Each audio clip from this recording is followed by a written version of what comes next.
Hello, wrestling fans! This is episode 39 of the Worldwide Wrestling Podcast of Worldwide Wrestling. I am Caleb, and with me, of course, is the co-host, my main man, Jeremy. Jeremy, what's up? Not much, man. We are coming at you at two separate locations. We're doing the Facebook conversation, so I'm excited to talk about wrestling because we have the superstar Shakeup. I'm pretty convinced that Vince was listening to some Elvis. You know, I'm all shook up that that's where he got it from. He's like, hey, we have superstars. We have Shakeup. Let's call it a superstar Shakeup. You know, that was a horrible Vince McMahon, but that's just how I think. Yeah, and of course, you know, there's probably going to be a, McDonald's or Dairy Queen tie-in. You know, it'll be a milkshake or a slushie called a Superstar Shakeup. Different flavors. They got the red for Brock Lesnar. They got the green for John Cena. Whatever. I don't know. I'm just rambling on now. But yeah, Superstar Shakeup. Some pretty interesting stuff happened. Overall, at first impression, was just like, huh. But overall, I thought not bad. Not a bad shakeup after seeing the whole picture. So we'll get right into that here in a minute. But we got some pieces of news. Talking with a lisp today, apparently. Talking like Daffy Duck. But yeah, we got I just lost my train of thought. I'm sorry. Yeah, we got a couple pieces of news we were gonna say. Jeremy has some. I got one. I just found out that apparently Dolph Ziggler and Dana Brooke are engaged. So congrats to those two kids. What? Yeah. Those two crazy Cleveland kids are apparently engaged. So if that is true, congrats to them. That's crazy. I hadn't heard about that. Yeah. You want to hear something even crazier? Part of my news? Yeah. Go ahead. There is a theory, or at least a really plausible thing, that Dean Ambrose and Renee Young are married. Really? There was a video backstage between Renee Young and Daniel Bryan, where you can see her hand, and she's got a ring on her ring finger. So it's either an engagement ring, or they actually did get married. I watched the video of Dean in the ring with the Miz again, and I couldn't see a ring. I couldn't pause it in a way, but there is rumors that Dean and Renee are actually married, or at least engaged. So crazy world of wrestling sports right yeah, there. Yeah, for sure. That's wild. I have to go check out that rumor or that engagement later. I hadn't heard anything about that. I didn't, because the rumor backstage about who did you say? Dana Brooke. Dana Brooke, that she was in a relationship with a writer, and so it must have been Dolph Ziggler if that's the case. So that's interesting. I'll have to check that out. So those are two relationship news for wrestling. Couple other pieces of news, a little bit more serious. One, Finn Balor was hurt on Monday night. He has a concussion due to Jinder Mahal's elbow to his temple. It looked like a hard shot, but you never can tell with wrestling nowadays because of the strong style. You don't know if somebody's hurt or not. But he is actually going through. He has a concussion. I don't know what WWE's concussion protocol is, and I don't know how long he'll be out of action, I guess is what I'm trying to say with that. I think and so, yeah, it's usually a week. Okay. A week so or we two, won't see him for a little bit, a week or so. Maybe next week we'll see him, but I don't know. The other really, really serious piece of news, Mauro Ranallo will not be coming back to our TV screens. His contract is up in August, but because of the tension between him and JBL, he will not be coming back. This story is picking up in mainstream. ESPN has posted a little bit about it, so we'll see what happens. But the reality is, yes, JBL has been known to bully people. There was a book came out by Justin Roberts, who said that yes, JBL actually bullied him. Actually, one of the things that Justin said was that one time they were overseas, and JBL had Justin Roberts passport stolen from him. Like he took it from them. And there's some some people, like a tag team, I can't remember who it was, who supported Justin's claim that JBL went to them and said, "Hey, will you steal Justin's passport?"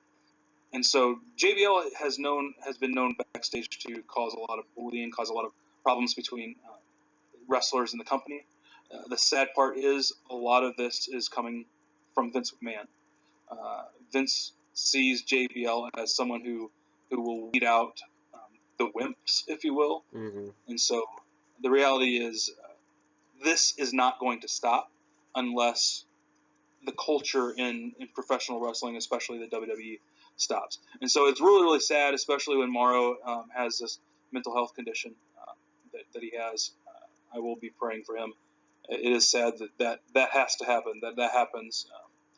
And with that, JBL, there was a lot of Fire Bradshaw chants that were taken out of SmackDown last night. They kind of stopped them. At least the production company or the production stopped the chants by not including them in the broadcast. So there's that too.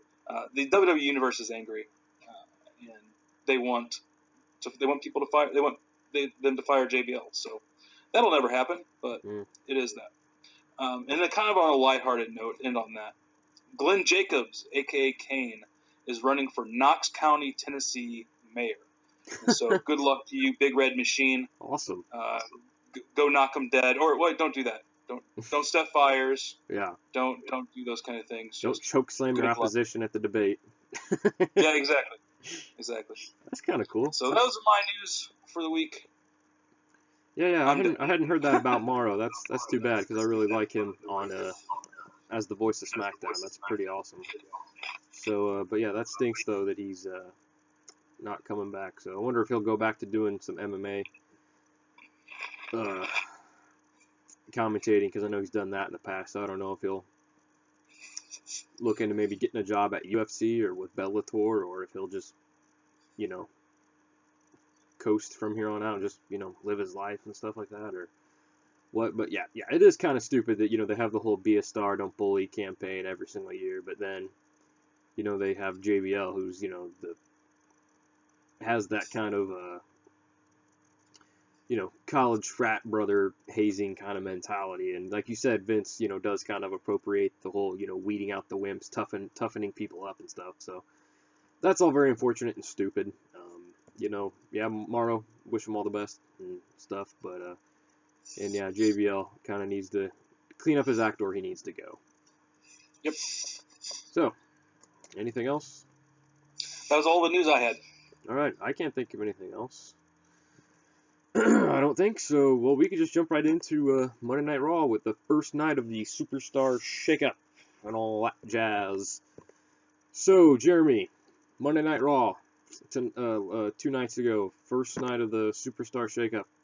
What were your thoughts on the superstars coming in and everything that happened in there? What worked, what didn't work? What would you have done differently? What was your take on it?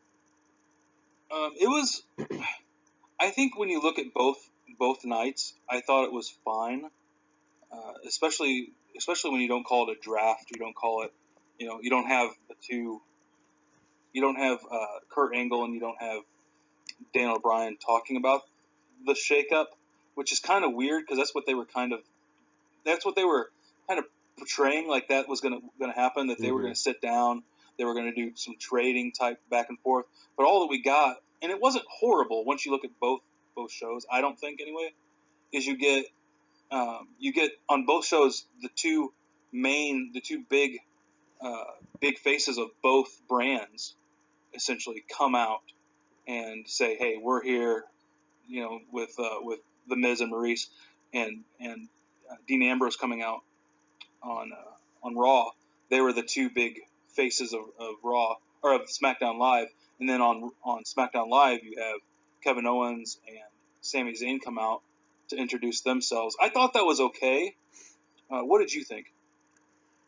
Yeah, I thought it was kind of weird how it's just like, oh, they're not, like, because I thought it was going to be sort of like,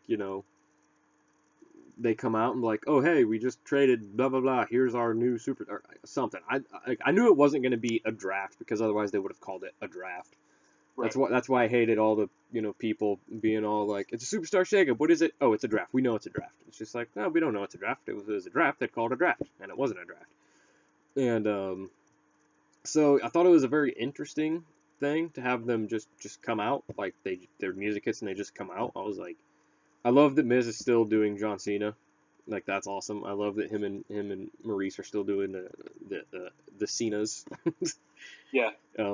That's funny. I'm still enjoying that. I thought that was good.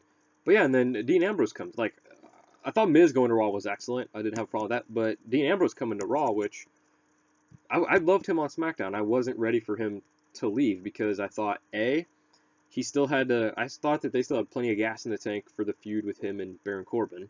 So they just kind of pulled the plug on that. That seems like it's just just pulled the rug out from under him. It just seems like that's over without like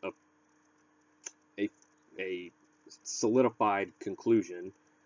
And then also, I feel like having all three members of the Shield on one show is too much.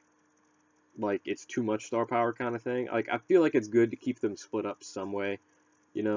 Have two on one show and one on the other. So, I know it's because they probably want to do a Shield reunion sometime, probably, so they want to have them all on the same show or whatever, but I think it's A, too soon to do that, and B, like I said, I think Dean was doing great on his own over at SmackDown, so I personally would have liked him to stay there, but I really don't hate that he's on Raw.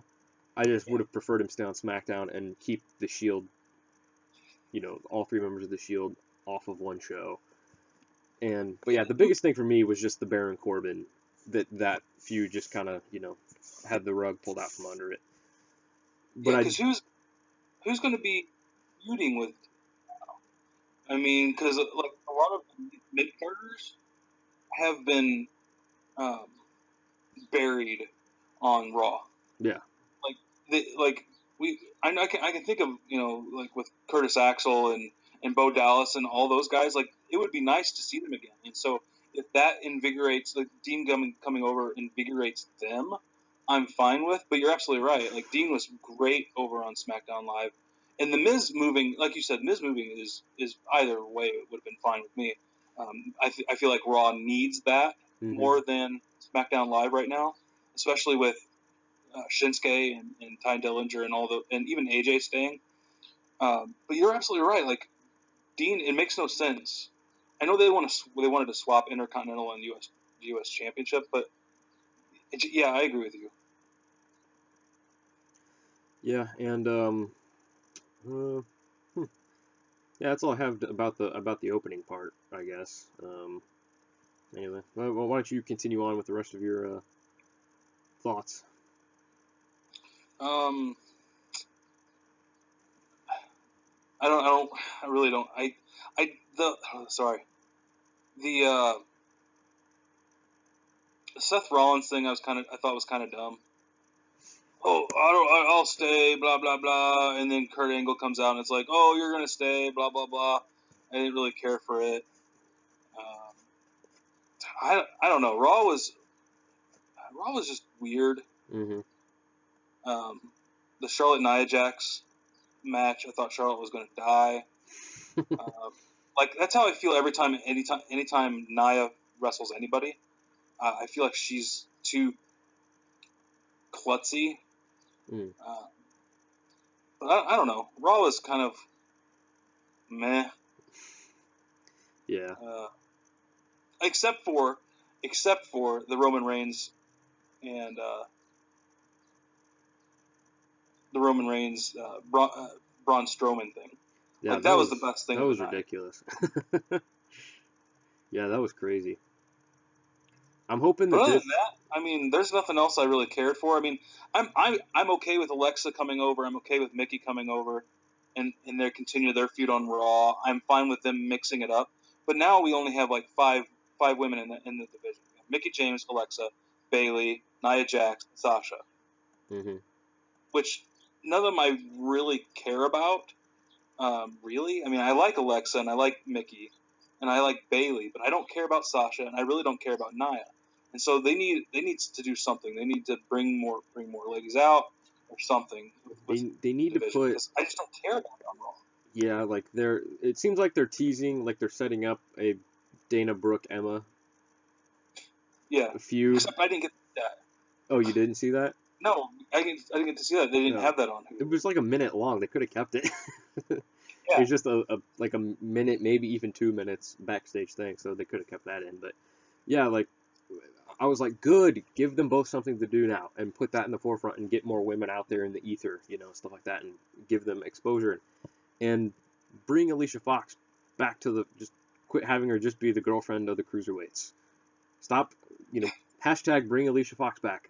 Stop with the whole, cruiserweight groupie thing or whatever they're doing. I don't know, it's stupid, but you know, bring her back, put her in a feud with someone, man.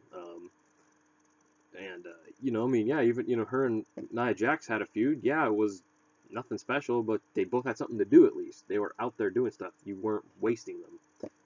You were utilizing their talents, even though this was a feud. That was a feud nobody really probably remembers or even cared about. But yeah, but yeah, I totally dug Alexa Bliss and Mickie James coming to Raw. That was a saving grace for me for the show. yeah. It was a very weird show. Yeah, it was very weird. It was very meh. I still have Kurt Angle as the GM. I think he's gonna be awesome. But yeah, the Seth Rollins thing, that was kind of just. It was just like, hey Seth, go out there and just say stuff. And then he Yeah. was just like, okay. And then Kurt Angle comes out here and goes, hey, everything you just said, yeah, okay, yeah, that, okay, and yeah, but yeah, when Alexa Bliss's music hit, I was like, oh, thank goodness, that's awesome. That's the shot in the arm that the Raw women need. And then Mickie came out, and I was like, oh, good. So that feud is totally still on, potentially. Yep. That's good. I feel like having a young, two women who are really, really hot right now, because the fans went crazy for both of them the other night. You have a veteran who knows what to do in Mickie James, and then you have a rising star who's pretty much established star, basically, in Alexa Bliss, who also knows what she's doing. So there's, I think they can really shake up the, because I would love to see Bailey versus Alexa. I think that would be awesome. And I would love to see Sasha versus Mickie. So I'm really excited if they do both of those. I think that would be really, really cool. But yeah, that for me was definitely a thing that didn't seem like a total waste. That was a saving grace for sure. But what happened with Roman Reigns and Braun Strowman was pretty wicked. That was crazy. Dang, just went nuts, and and that was straight out of Attitude Era stuff. Especially when he overturned the ambulance, I was like, that's totally something Mark Henry would have done to Stone Cold back in the day, or something. So, that would, dude. Oh man, there were some hard hits in there, for sure in that thing, and I was just was is this ever gonna end? Yeah. I was it just kept going and going and going and all kinds of crazy stuff, and I'm hoping that this will kind of trigger something in Roman. I hope that he just goes psycho. This triggers something and he just goes full on Hulk, or just goes crazy, and he just annihilates Braun with a chair and the stairs and stuff. He just comes in and just he's driven absolutely mad, and he just comes in and just absolutely goes crazy. I think that would be really cool to see this really, really dark, twisted side of Roman Reigns, especially after, he's, because he was talking hey, I did what I had to do to beat The Undertaker and stuff like that, and that kind of pushed him to the limit, and now this Braun thing pushed him over the limit, so now he's just snapped, and he's just, I think that would be a good jumping off point to do something different. Hopefully they don't. Hopefully they do something different. Yeah, I totally agree with you. It's kind of funny because last week we got the most perfect thing from Roman, and now we get fan service essentially. Yeah, basically. Braun Strowman just killing. I mean, killing. He killed Roman Reigns. Yes. Roman Reigns is dead. Yeah. I'm pretty sure that's what's going on. So to have him do that, it was nicely cut together. Mm-hmm. I really thought he threw Roman over, but that cut, once you go back and look at it, like, oh, that was really cut well Mm-hmm. to see that, you know, that it's not Roman. Especially the bad thing that they put Roman in the wrong space afterwards. Yeah. Like he should have been way way farther. But yeah, like it was a good backstage segment, like the best they've had in a while. So yeah, I think that was the best thing about Raw for me was that, and even the beginning. The beginning was good too. Yeah, yeah. The beginning was good. I loved Dean Ambrose thinking that they were actually John Cena and Nikki Bella. That was funny. Um, yeah, that was hilarious. Like, I loved that he just was like, he went up and like gave him like hugs around like the neck and stuff. He's like, oh, I'm so proud of you two kids. Like, that was funny. Like, that tickled me. I thought that was good. Um, that was just great. Yeah, I'm happy for you two kids. Like, Dean, it's me, Miz, and that's Maurice. And she's like, oh, well, in that case, and then just hits him with dirty deeds. That was awesome. That was pretty great. Yep. But and then yeah, all of a sudden, Swerve, because we had the Finn Balor beating Jinder Mahal, and then all of a sudden Finn Balor pops up on the Titantron, and he's Bray, a yeah. wait, who would I say? I think you said Finn Balor. Oh, did I say Finn Balor? Okay. Yeah. Yeah. Finn Balor was in the ring. He beat Jinder Mahal, and then Bray Wyatt appeared. On the Titantron, and I was like, oh, so I guess he's on Raw. So I guess his feud with Randy Orton is just gone. Then he goes, oh no. The champion on SmackDown is going to be on the Raw exclusive pay-per-view because Brock Lesnar is officially stated he is not booked for Payback. He is not officially not booked at all. The official statement, just came up a few days ago that he's officially not booked for anything in April. And so we're having an ex SmackDown guy who's now on Raw going up against the champion of SmackDown, who's still on SmackDown in a Raw exclusive pay-per-view. So that's very weird. Like that, it's like, why didn't you guys wait till after that pay-per-view then to do the Superstar Shakeup if you're gonna, have people from because then on SmackDown we had something else happen like that too, kind of. So, but yeah, I thought it was just very, very weird. It's like, oh, he's on Raw now. Okay, that's cool. But wait, what about their feud? Oh yeah, it's still gonna happen, but it's gonna be an inter-brand feud. Okay, I guess that's fine. But they're not. I mean, it was just weird. Like the whole thing of him now. He's now on Raw, and then Randy Orton's gonna come over from SmackDown just for the Raw exclusive pay-per-view, Payback, which is on April 30th. Which that's good from a point because Raw's not defending its main championship, so they're going to have to defend a championship. So why not have it be the championship, of WWE? Yeah. So I guess that's not a terrible idea. It's not a bad idea. It was just weird. Like I just thought it was very weird. Yeah. Well, they did that last year with Randy. They did the Randy and Brock feud. They crossed paths there, so. Yeah. I don't think it'll continue. I don't think it'll continue after Payback because it sounds like Randy and AJ will be put into a program. Awesome. The whole AJ US Championship thing is a placeholder for AJ and Randy. So there's that. Cool. Yeah, I'd love to see that for sure. But altogether, like all the people who went over to Raw. I mean, we had Apollo Crews also, Kurt Hawkins, Kalisto. That segment was weird. Heath and Rhino went over, which is sad, but I would like to see them in programs with the better wrestlers, the better tag teams, so that would be really fun. I had to go to YouTube to actually watch the Revival New Day match. Oh, they didn't include which I that? actually really enjoyed. Yeah, they didn't put that on Hulu. That stinks. Which I enjoyed. It was a shortened version of it. I enjoyed it too. Shatter Machine off the top rope when he was coming down. Yeah. That was pretty wicked. That was. I don't know. Overall, I mean, the wrestling wasn't great. It wasn't horrible, but it wasn't great.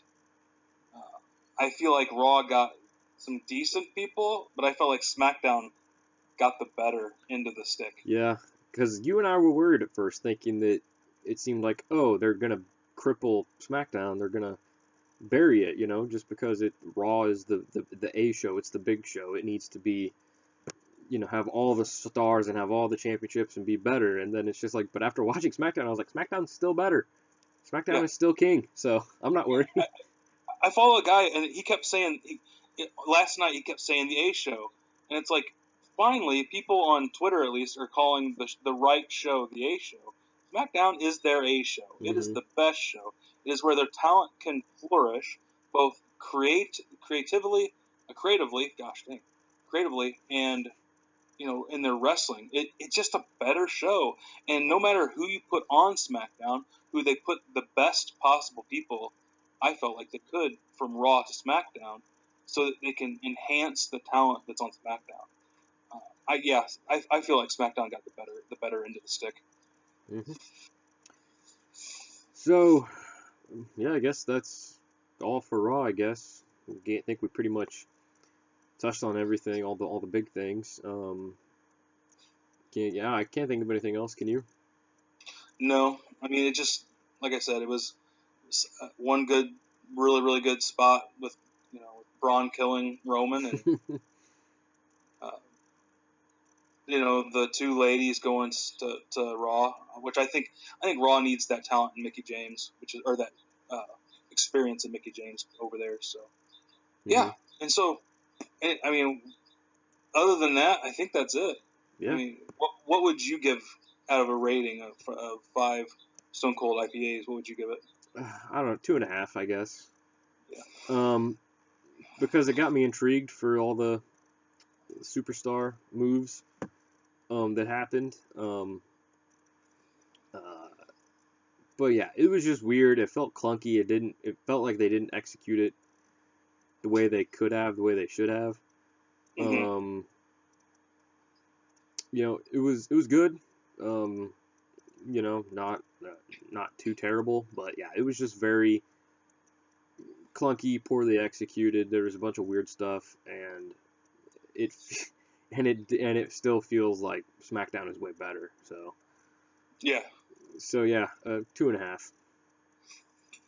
I'd probably do the same. It just wasn't a great show. I'd give the segment with Braun and Roman a 5. But other than that, it just wasn't a great show. Yep. All right. So moving on to SmackDown Live, since I talked a lot there, Caleb, what were your thoughts, the highs and the lows of SmackDown Live, and all your thoughts and opinions? Honestly, I thought most of what happened on SmackDown Live was pretty good. I thought a lot of it was done better. I love that Kevin Owens is on SmackDown. I wasn't sure how. I was like, Kevin Owens? Like, just kind of a brief second, I was like, Kevin Owens? And then all of a sudden I was like, all right. And then to see him, like, he looks different now. Like, he's wearing, like, a gray suit with a tie instead of, like, that black suit with no tie. Oh, train. Holy cow, that's loud. Sorry, I live by the train tracks, so I apologize, everybody. It's going to be a bit, maybe, shut the windows. That's a little better. And, yeah, that is, like... Sorry about that. Oh, no, it's funny. That was funny. But, yeah, yeah, and, like, he shaved his beard almost completely off. Like, it's really, really short now. I was like, oh, he doesn't look like Kevin Owens. He looks like Kevin Steen. Yeah, but, anyways. So, yeah, I thought that was kind of cool. And I love this whole Kevin Owens, the face of America.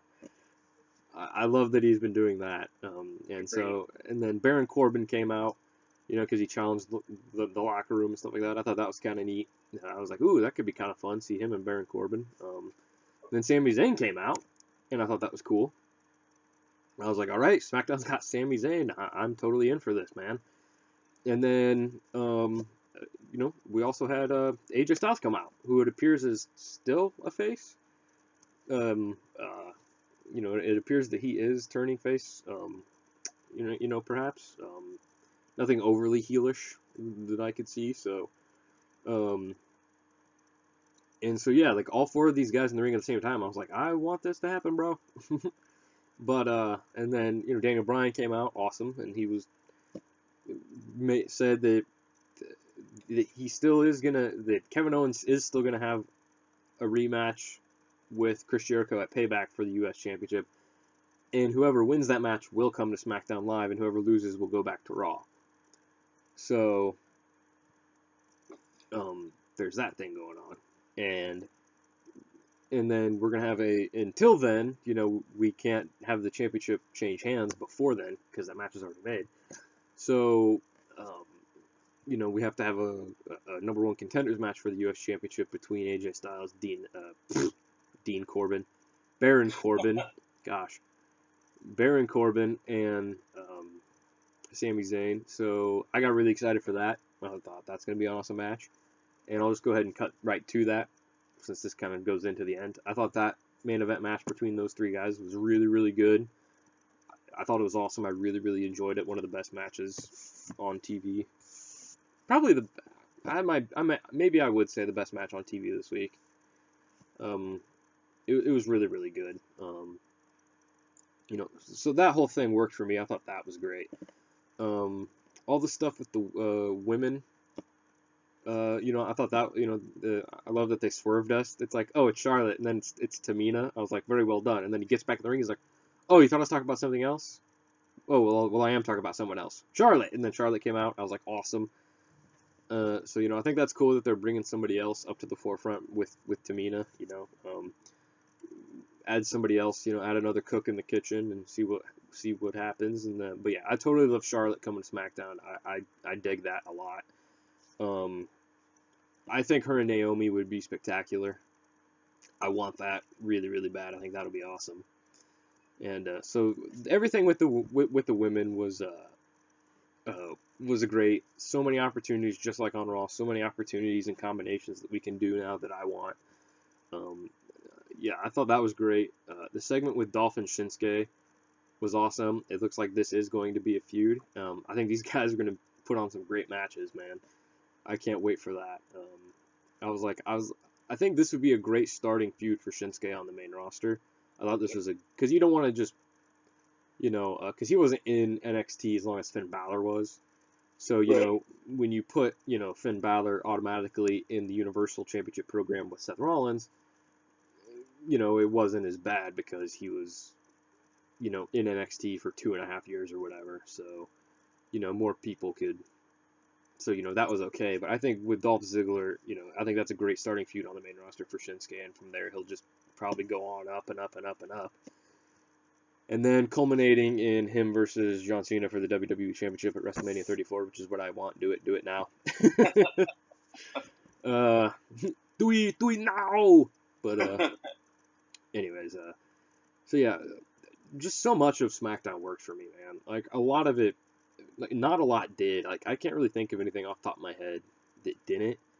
Randy Orton and Eric Rowan's match was pretty decent, for being just a storyline setup, short match. I thought it was pretty decent. Not bad at all. So yeah, I'm really interested to see where everything goes with them. And the tag match between the Usos and American Alpha, I really, really enjoyed a lot. So, and then Primo and Epico, the Shining Stars all of a sudden are on SmackDown and they attacked the American Alpha, so that's pretty interesting. Yep. And then you saw the Ty Dillinger the Aiden English thing. That was good. The best thing about Hulu, the best thing about SmackDown Live is that Hulu has it all, has all SmackDown Live. So yeah, I like Aiden's. I like his character now. I think that's funny. He did kind of have that kind of similar character in NXT where he would come out and he would sing. He's a horrible, horrible singer, and it's funny. So I really, really enjoyed that. Yeah. But yeah, all that stuff worked for me, man. I can't really think of anything else. I don't think I'm really missing anything else. I can't think of anything off the top of my head, but yeah, like a lot of it really worked for me. Once again, I was like, man, SmackDown's still better. Like they still got the better end of the stick, man. Like and still got so much awesome stuff they could do. Shinsuke versus anybody on SmackDown would be awesome. Kevin Owens versus anybody. I mean, Sami Zayn versus anybody. They have so many great things, that they can do. And in you hearing the rumor that they plan on putting AJ in a program with Orton, I think is just awesome. So, I think that'll be spectacular. I can't. Hopefully hopefully that rumor is true and they do in fact do that. So that's my thoughts on that, man. What about you? Yeah, it was a far superior show than Raw.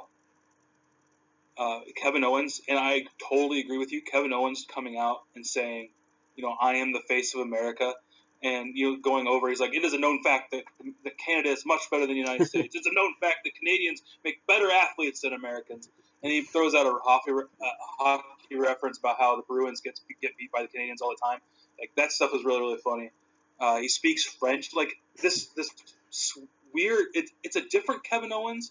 It's a cocky Kevin Owens, but I'm superior because I'm Canadian Kevin Owens, which is kind of funny.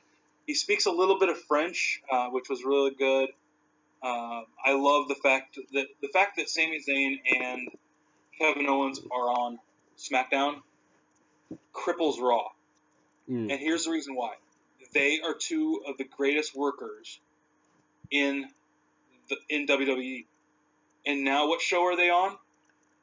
The show with all of the great workers. Yeah. All of them. Like I gush about how AJ Styles is the best best wrestler in the whole world. Sami Zayn is the best worker in the whole world. Dolph Ziggler is no slouch himself. Baron Corbin is getting better by the moment. That match was amazing. Mm-hmm. It was the best. That's an exclamation point to the Superstar Shakeup.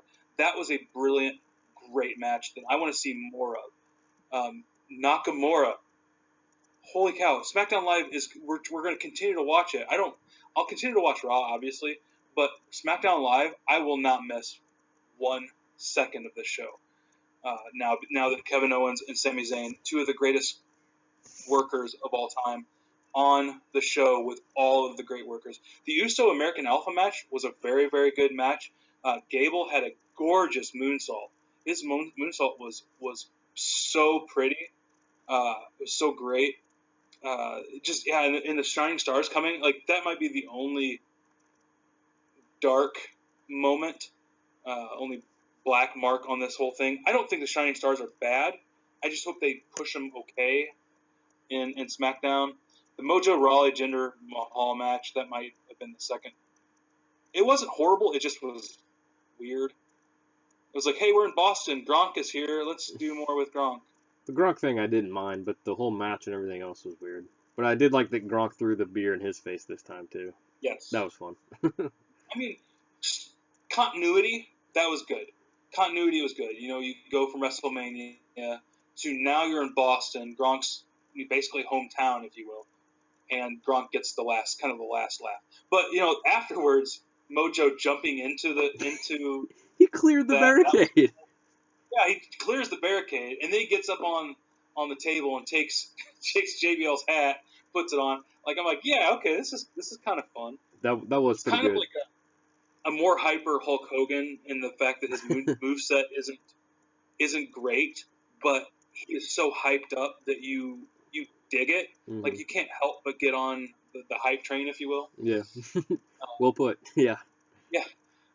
The women's stuff, I love it. They did the right thing by putting Charlotte on the show, because every one of those women in that ring are excellent, excellent wrestlers. You're absolutely right. Charlotte and Naomi would be brilliant. Tamina, I haven't seen Tamina wrestle as much, but she puts that that I'm big, I will beat you up kind of thing. The Boston crowd did want Sasha, so there was that. Yeah. But we knew we weren't going to get Sasha. We knew that. And then we get to see that Sin Cara and Rusev are coming. Yes, Rusev. And notice it was Rusev without Lana, because Lana comes later. Mm-hmm. She's going to be a wrestler on SmackDown Live. Like, they didn't put them together for a reason. Oh, okay. Lana is coming as a wrestler. Cool. I am ecstatic about that. From what I've heard, her NXT like practicing stuff, the kind of the dark matches she's had has been really really good. So I'm super excited about that. Just every bit of the show was good. The Aiden English thing I thought was funny. I'm sorry his tag team partner is no longer with the company, but Yeah, that made me sad. um, sorry Simon. I know this is a crazy business, and you're right. Your gimmick wasn't going to last, but you've given opportunity to Aiden English to come up and to continue this drama king type thing that he's got going on. And then Ty Dillinger just essentially smashes him with a count of 10, 10, 10. Lana coming, the Dolph Ziggler Nakamura stuff, and then the last match was just. I want to watch it again to see if I put it on my top 10 because there have been so many good matches so far. Mm. It's hard to put that into to find a place for it because it was so good. I think from now on, when we do our top 10 matches of the year, I think we'll have to put a limit, 3 per superstar. Probably. I think we'll have to do that. Otherwise, all of ours would probably include AJ Styles in some manner. AJ Styles, DIY, and the Revival. All 3 of those guys. We gotta, yeah. So I think that'd be good to add that stipulation that you can only have 3 matches per superstar. That's not a horrible stipulation. I'd be down with that. I'll have to check my. Because I did that last year. I did that for last year's matches when we did them a couple days after New Year's this year. I only had 3 AJ Styles matches on there. That's funny. But my favorite spot of the whole, like there was a good round of different spots that they did. They did like this chains, like 3 or 4 different chains that they did in there. My favorite thing was AJ Styles and Sami Zayn's Blue Thunder Bomb of AJ Styles because of how AJ throws his body. It was just the best Blue Thunder Bomb I've ever seen. Mm. It was so cool looking. So yeah, I mean, overall, SmackDown Live was a great show. I don't think it had any lulls per se. Even the Mojo, Jinder Mahal wasn't really a lull. It was just kind of a, hey, Mojo's here. Hey, Jinder's here. Hey, we're gonna put an end to the Gronk kind of thing. We're in Boston. We get it. It's just kind of a fan service type thing. Mm-hmm. And also, the New Day are coming to SmackDown Live. I'm assuming after Kofi gets his ankle fixed and is all bandaged up, they'll come back. We'll see them on SmackDown Live soon. Yeah, I'm excited for that. What's that? I'm excited for that too. I thought that was a good move, moving New Day over. Yep. Kind of supplant DIY or not DIY, the Revival as the big bullies in the schoolyard in the tag team division and stuff like that. I thought that was really cool to kind of move them over to SmackDown. I thought that was a good call. Yep. So excited for that. And also, don't know where Otunga is, but Byron is apparently on SmackDown now. Oh yeah, sorry. They did a YouTube after Raw segment where they go to Byron and say, "Hey, we're switching. You're going to be on SmackDown Live, and Otunga's going to be on Raw." Or Otunga. So that's where Otunga can just go away. Yeah. Like I've said in the past, he seems like a really, really nice guy. He's just not a great commentator. Nope. No, he's not. Yeah. So, anything else? Think of for Raw or SmackDown, since we were just talking about SmackDown. No, the superstar shakeup is over, as far as we know. Yeah, hopefully. So I don't know if they're gonna do another draft in July, towards the end of July like they did last year, or if the theory is that the Vince wants to do 2 of these kind of things, either a draft and a kind of a shakeup type thing. Mm-hmm. So do a year, one after WrestleMania and one after Survivor Series or SummerSlam, one of the 2. I don't remember. So okay, possibly it's in the pipeline. Yeah. Very interesting indeed. Well, short episode today, it seems like. Yeah, it's funny. We had a lot to talk about, but we got through it in just 45 minutes. Crazy, crazy, crazy. So, anything else you can think of, or listen to any Chris Jericho's podcasts, the new ones that he's put up recently? Not his new ones. I went back and listened to the Mick Foley. Mm-hmm. I listened to the King Haku, and I listened to one other before Mick Foley. Can't remember who that was.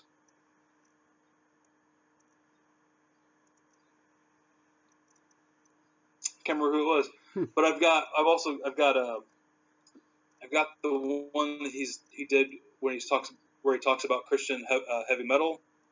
I think it's Heaven's Heavy Metal or something like that. Yeah. I got the Roman Reigns queued up. That's a good one. I really enjoyed that one. And there was a couple other that I have queued up that I'm going to listen to. I thought the Mick Foley one was pretty good. Mm-hmm. The King Haku's was decent too. There wasn't anything in there that I'm like, oh yeah, we should talk about that. But yeah, they were really informative. It's nice to hear kind of the other side of wrestling, to hear the real stuff, how they have to, especially in the early days of wrestling, where they dealt with King Haku's podcast, where they had to actually go and essentially intimidate the bookers and intimidate the people because they wouldn't pay them for the travel or whatever. Like there's some good stuff to be had. Oh, Will Wheaton, his one with Will Wheaton, really good. I liked that one a lot. I would suggest anybody who could find that one, the Will Wheaton the Chris Jericho interview. It was really good. It was good to hear Will's thoughts on a lot of the stuff that he went through, a lot of the stuff that child actors go through, and the fact that Will is he's very well adjusted from his days as a child actor, and so that's good that there are those people out there who can be well adjusted, and he's definitely one of them. He is. That was a really good podcast. I really enjoyed listening to him and Will Wheaton talk on that one. That was really cool. And I listened to that one when I was coming home from my brother's several weeks ago. I just queued up a bunch of Chris Jericho and Ric Flair podcasts and listened to them the whole way coming back. And that one was one of the best ones I listened to. I liked that one a lot. And then I listened to one where Chris Jericho was actually on Ric Flair's podcast. And they talk a lot about the WCW days, and that was kind of fun and cool and stuff. And it's funny because Ric Flair has a running joke on his podcast where he always talks about how he had a job to Conan a lot, yeah, and stuff, and he just always jokes about that on his podcast. Well, he did anyway because he's not doing the podcast anymore. It ended, I think, in January, but which is sad because it's a really good one. But yeah, it was really funny how. He mentions that all the time, because he was talking about his confrontation with Goldberg, which those guys are friends now, or at least friendly with one another now. They're not at each other's throats like they were back then and stuff like that. Because I actually saw a picture of them at WrestleMania several weeks ago talking and stuff like that, and they seemed to be pretty friendly, so that was cool. But they had that infamous confrontation in WCW, and then it resurfaced again in WWE when Goldberg came in. And he described the scenario, that happened, and Ric Flair was just like, "What? I don't remember that. Where was I when this happened? I must have been down at the bar hiding from Conan." and he's just like, "Yeah, sorry, Chris. That must not have been my radar. I didn't worry about wrestling Goldberg. I was too busy listening to Conan and stuff like that." Like he mentions it like all the time. It's so funny to hear him be good-natured and joke about that and stuff like that, instead of being like some wrestling guys, being bitter and stuff like that. It's funny that he jokes about that a lot. And so I thought that was hilarious. He's always just like, "Yeah, I must have been hiding from Conan," or something like that. That's funny. No, that was great. But yeah, man, cool. Yeah. And I also saw that Goldberg and Ric Flair both were on Jim Ross's podcast several weeks ago, so I might have to go back and listen to that one and stuff. And that's another podcast that I like to pick up too. Jim has a lot of good people, a lot of interesting people on there that I'd like to listen to. So that's definitely one I'm gonna have to pick up too. Yeah, he did one with Smo Joe. Ross did a year or two ago. That was really good. So cool, pretty enjoyable. All right. Well, I think we could call it a podcast and head out of here.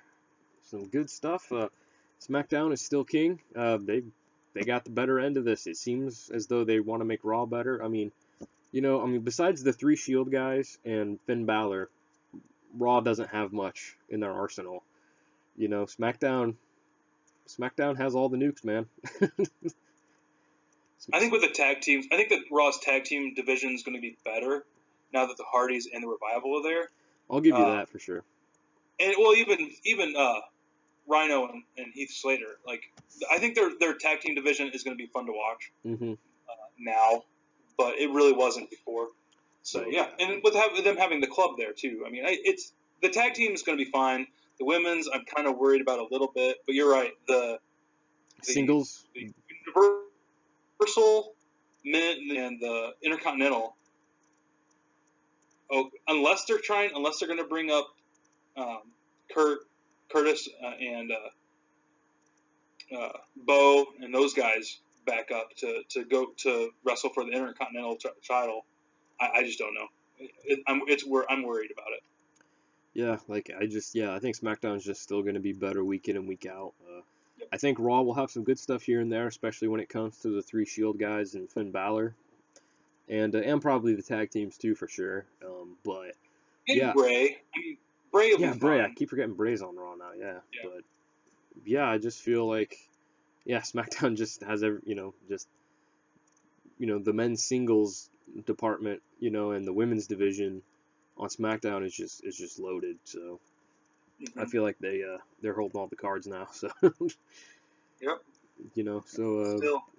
Still. So, all right, my man. Thanks for joining me via Facebook call, video, whatever thing. Yeah, whatever it's called. It just says Facebook call up in the corner there, so I guess that's what it's called. Sure. Well, all right. Good talk.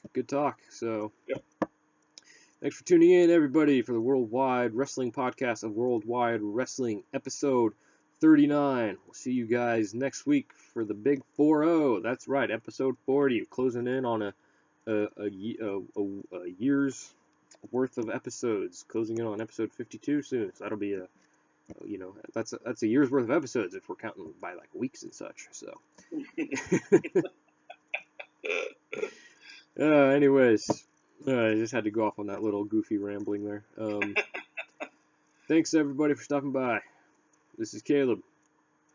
This is Jeremy. Signing off. Peace.